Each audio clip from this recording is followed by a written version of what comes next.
Are you ready for defensive coordinator Palooza? Locked On Sooners.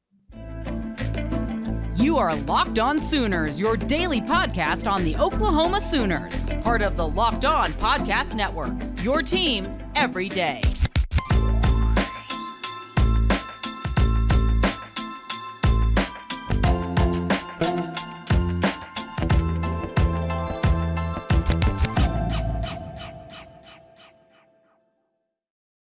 What's up, Sooner Nation? Welcome to Locked On Sooners, and thank you for making Locked On Sooners your first listen every single day. Today's episode is brought to you by Gametime. Download the Gametime app, create an account, and use code LOCKEDONCollege for $20 off your first purchase over at Gametime. My name is John Williams. You can follow me on Twitter at John9Williams. My buddy here is Josh Helmer. You can follow him on Twitter at JoshOnRef. You can also hear him Monday through Friday from 9 to noon on the KRF Sports app. Well, Josh, the first item of the day was the surprising news out of the University of Oklahoma that the University of Oklahoma and Ted Roof have agreed to mutually part ways with the 2-year tenure of Ted Roof as defensive coordinator with the Sooners. A bit of a surprise. Ted Roof helped Oklahoma improve its defense from the 2022 season to the 2023 season. But it also felt like, okay, if there was ever a time that there might be a move made heading into the SEC, this kind of provided a little bit of a natural breaking point at this point. And according to the University of Oklahoma's release, Ted Roof wanted to continue on in a significant role, not either with the Sooners or somewhere else. Brent Venables had envisioned more of an off-field role for him moving forward. It wasn't to be, so Ted Roof is out the door. Yeah, and good job on both sides to say what they want and need in the situation. And one thing I think you'll find from this channel, if you go back and search through the archives, is I think certainly on my behalf, and I think more or less you and I were on agreement in this, but I don't know that we ever thought Ted Roof was the long-term solution for Oklahoma defensively anyways. This always sort of felt like somebody Brent Venables trusted from day one to take over. When you jump in as the head coach, bring somebody along with you that has been a part of what you've done, that has an extensive history as a defensive coordinator, but is familiar with what you've done. And yet it didn't seem like, okay, Ted Roof, because of a couple of things. First of all, long tenure, his age, probably long-term what Oklahoma was going to be looking for. The recruiting angle to all of this didn't feel like Ted Roof was going to be the guy for 10, 12 years at Oklahoma. So it always sort of felt like to me that maybe this was going to be a 2 or 3 season type thing. So I think you start there with this situation, John. And then obviously, look, they did improve from 98th in scoring defense to 46th this season. So that was a legitimate big-time improvement.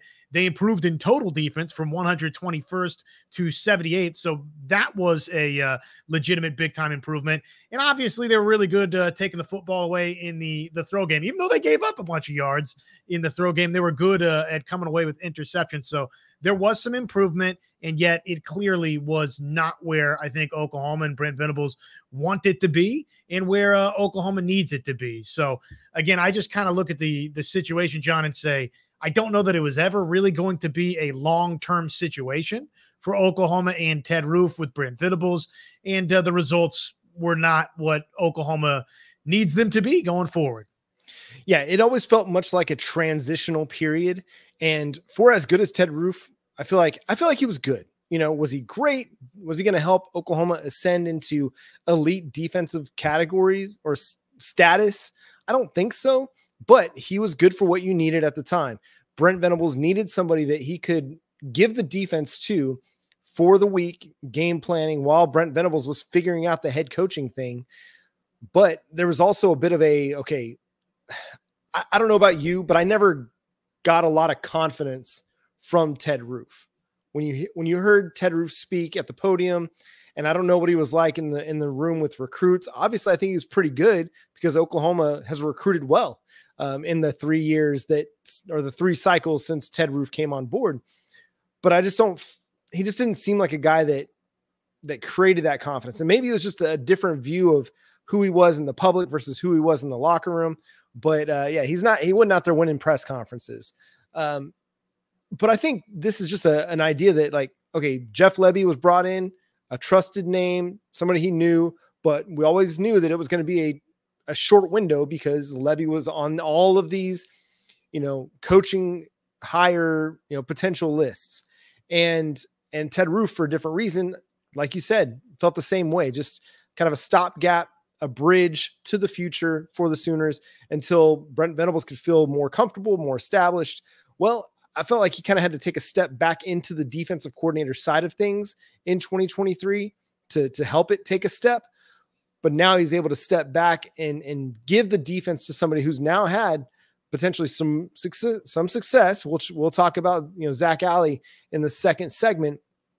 And Brent Venables can focus on being the head coach at the University of Oklahoma. He can continue to improve in the game management aspects of being head coach.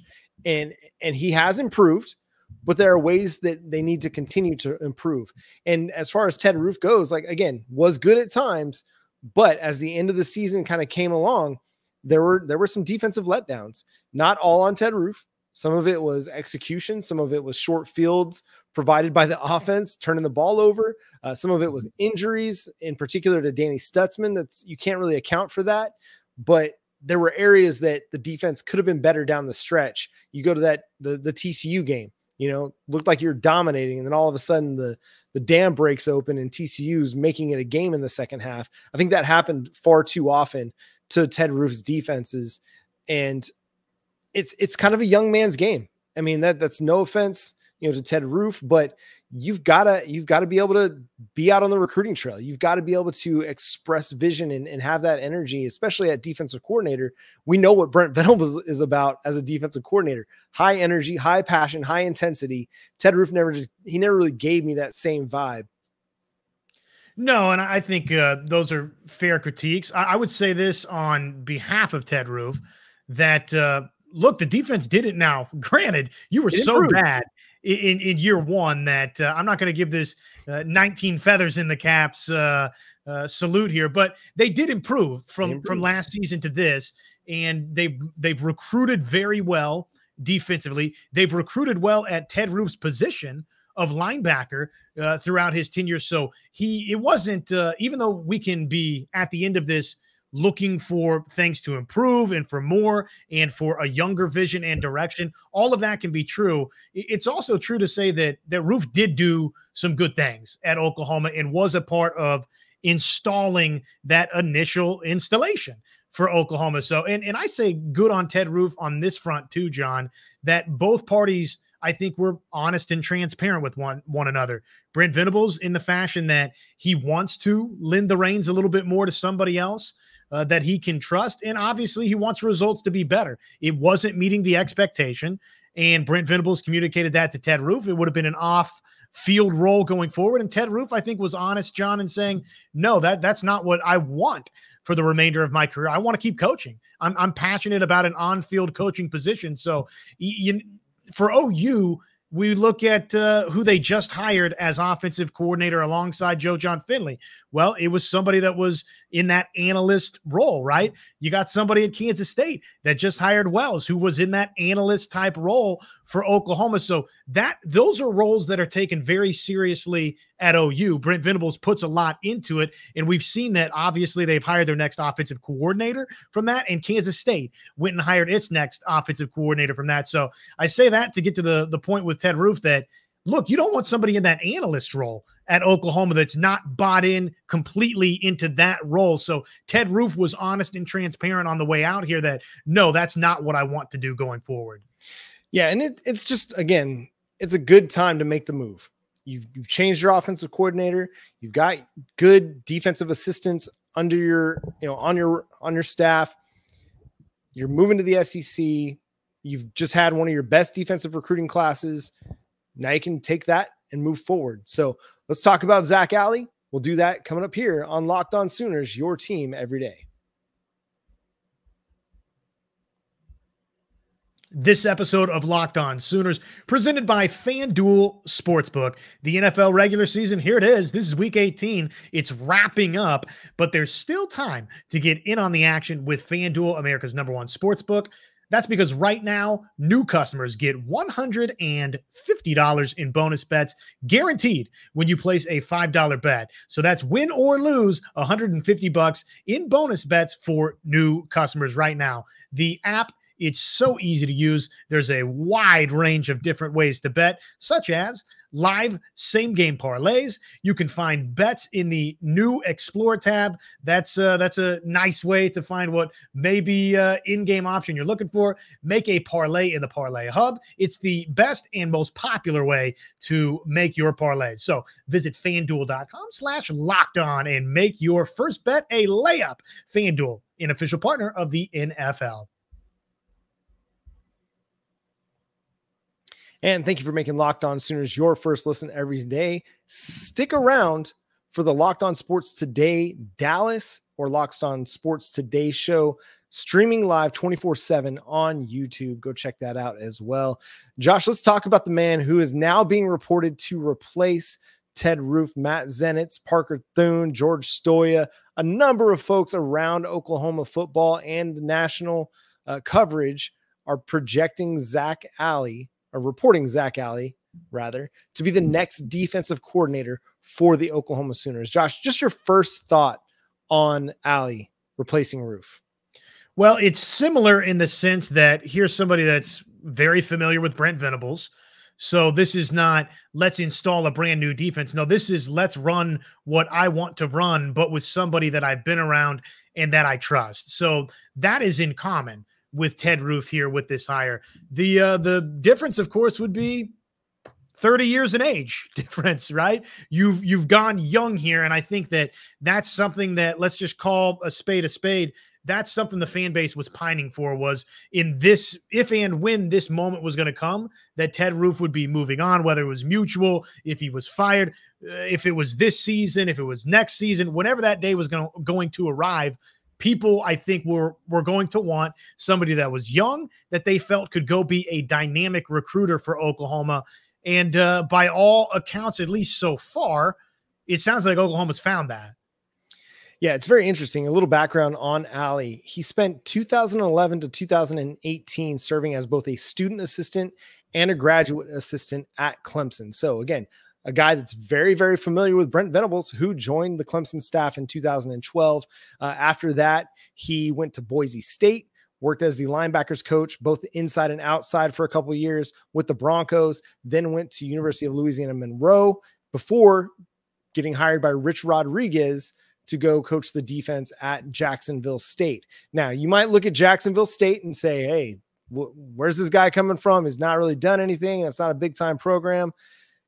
Granted, Jacksonville State made their jump into FBS, what we determine is Division I football, the football bowl subdivision, and helped Jacksonville State win 9 games and improve significantly defensively and finish top 10 in a couple important categories. One in particular being turnovers per game and interceptions per game. So this is a guy who knows what he's doing defensively and can help Oklahoma kind of take another step and improve from where they are. And again, it's a voice. There's several people sharing the clips out on social media. It's a voice that sounds a lot like Brent Venables' voice, and it's going to come in with a lot more energy, a lot more just kind of that teaching mentality, and somebody who's run a defense in recent years and had really, really good success. An up and comer. You know, he's only been coordinating defenses for 3 years at the FBS level, once at Louisiana Monroe, and then once at Jacksonville State. So a very young hire, not just from a age perspective, but also from an experience perspective as a defensive coordinator, obviously making a big time jump from Jacksonville State to Oklahoma, but he also gets Oklahoma's toys to play with on the defensive side of the ball. So that should have you somewhat excited about what Alley might be able to bring to the table for the Sooners. Well, and I don't know about you, but look, speaking of similarities, this is kind of similar to going and plucking a very young Lincoln Riley.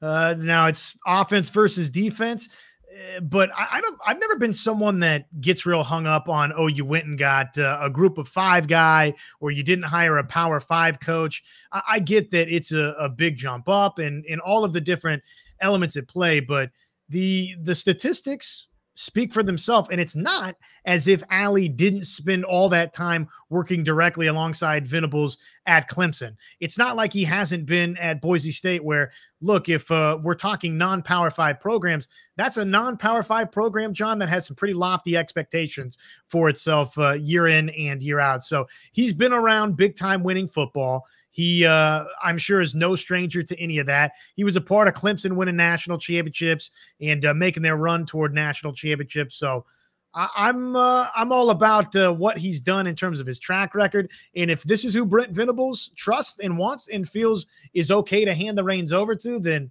all aboard. So a few more stats just about Alley's defense at Jacksonville State. They led Conference USA in points per game, yards per game, rushing yards allowed per game, sacks, forced fumbles. They were in the top 96 or 96th percentile in rush defense success rate and 67th in pass defense success rate. They ranked 8th nationally in defensive efficiency.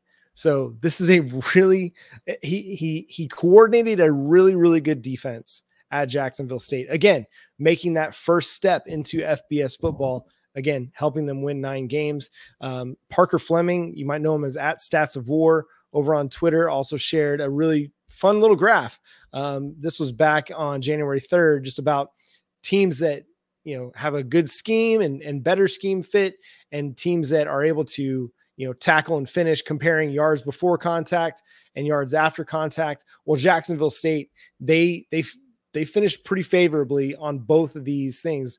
In particular, the tackling and finish, as well as scheme. So it's going to be a good defense. I mean, we already know Brent Venables is going to coordinate a good defense. Now he's got somebody that's going to speak his language that he can trust to run his defense and run it the way he wants to, while Brent Venables is able to hold on to the head coaching reins a little bit more and continue to grow and develop in his own right as a head coach, because he has to. I mean, there were some really, really good moments from Brent Venables as a head coach this year, some moments where he still has to learn. So given that Zac Alley is coming in, can take those reins back from Brent Venables, who had to kind of step back into the defensive room a little bit more this year, and Zac Alley is going to have a lot of really good players to work with. Danny Stutzman and Billy Bowman, and that host of young defensive linemen coming in 2024, really good transfer additions, and Dejan Malone. You're getting Woody Washington back. You've got Peyton Bowen. You've got Robert Spears Jennings, a linebacker crew that might be one of the deepest in the nation when it's all said and done. I mean, and he's going to be the linebackers coach for that, according to the reports that are out there. So it's a really exciting time. Like, I get you want to see, you'd rather get somebody who's on the rise from somewhere like Alabama or from somewhere like Georgia. But you know what? You're not often going to get that guy, because that guy is going to go get a head coaching job somewhere, or, he's going to be a hot assistant for somebody that he worked with on that staff. So this is just part of the nature of the business, is you go to where and he knows Zac Alley. He's worked with him a long time. He trusts him. I mean, he recommended him for the University of Louisiana Monroe job, and that's how he got it. Brent Venables recommended him for that job. And then Rich Rodriguez, who was the offensive coordinator on that staff, when he became the head coach at Jacksonville State, took him with him. And Rich Rodriguez, the former West Virginia, Michigan, Arizona head coach, who's been around the business a long, long time.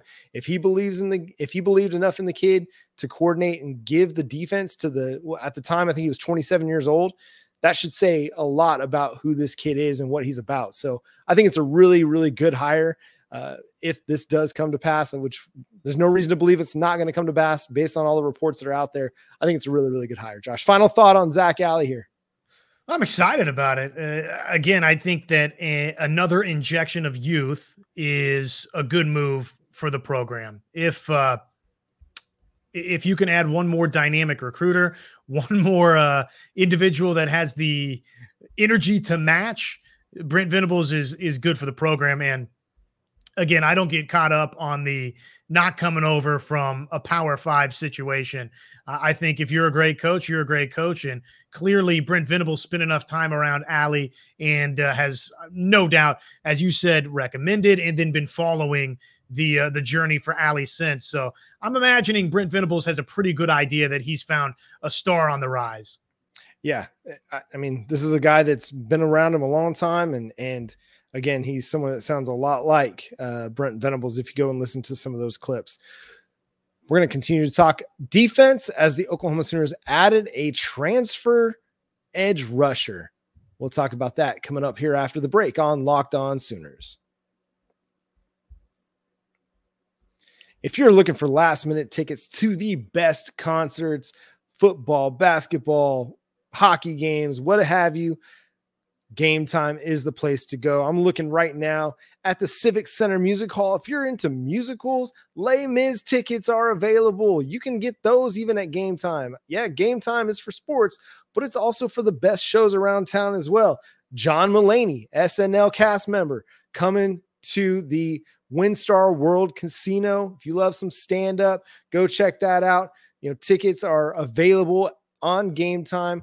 Go download it in your app store and use code LOCKEDONCollege for $20 off. It's the best place to get last-minute tickets at the lowest price. Gametime, again, use code LOCKEDONCollege. That's LOCKEDONCOLLEGE for $20 off your purchase over at Gametime.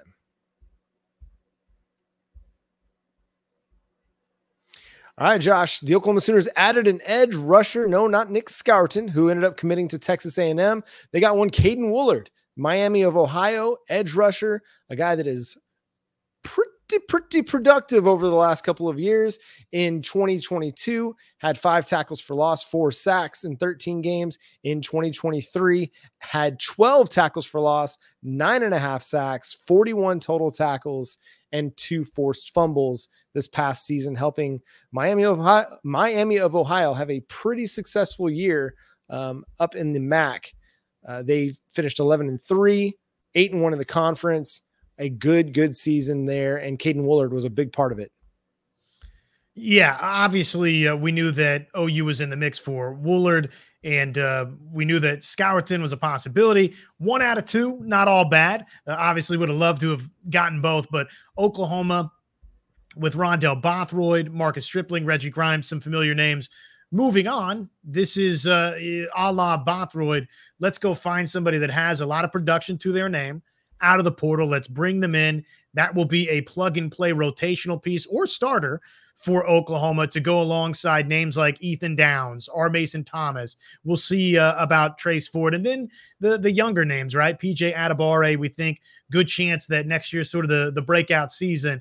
Taylor Wine and Gilmore and Smith, the others that are signing in this class for Oklahoma. But it makes you – it gives you a little comfort, I think a little ease to add somebody in Woullard that you touched on the numbers this season, but career-wise, 17.5 TFLs, 14 sacks, 5 pass breakups, 3 forced fumbles, 4 blocked kicks. I mean, here's somebody that's done a lot of different things for Miami of Ohio. It's not even just along the interior of the defensive line. 4 blocked kicks is exciting to add into the rotation, thinking about the special teams department, but somebody that does have production, is college ready. You don't have to wait on that. This was something Oklahoma felt it needed. And look, they've gone and found it.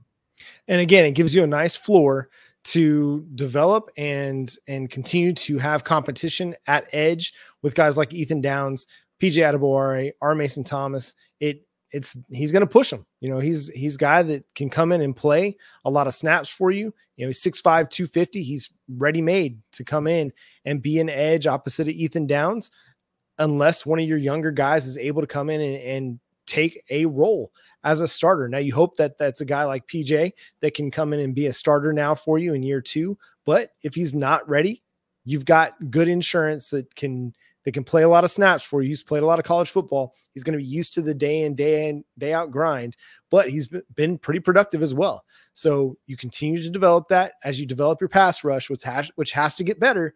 It's a pass rush that was very up and down. And there's a reason why Oklahoma was after edge rushers in the portal. It's because they needed to add guys that have production and can come in and make an impact. Now, I will say this.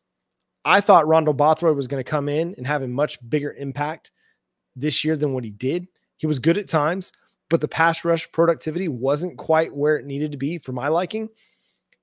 Can Caiden Woullard come in and be what I thought maybe Rondell Bothroyd was going to be this past year?